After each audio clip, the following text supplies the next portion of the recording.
Kad tu sastopies ar situāciju, kad bērns pārkāp robežas, ļoti svarīgi vienmēr izmantot vienas un tās pašas disciplinēšanas pieejas, atbilstošas un veselīgas disciplinēšanas pieejas.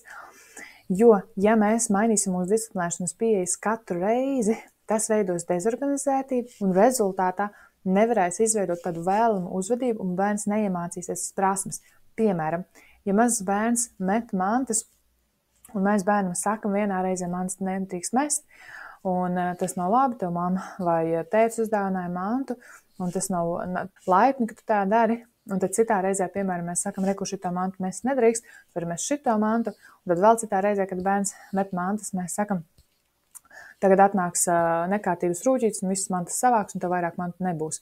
Tad šīs visas ir disciplinēšanas pieejas, jo mēs kaut ko bērnam mācam, mēs mācam, kā viņam attiekties pret mantām, bet mēs katru reizi mainam šo pieeju, un rezultātā bērns nesaprot, ko no viņas sagaida un kas viņam būtu jādara. Ja bērns visu laiku pauž vienu to pašu uzvedību, mēs arī paužam vienu to pašu uzvedību. Mēs izmantojam tieši tās pašas pieejas, kuras izmantojam iepriekš.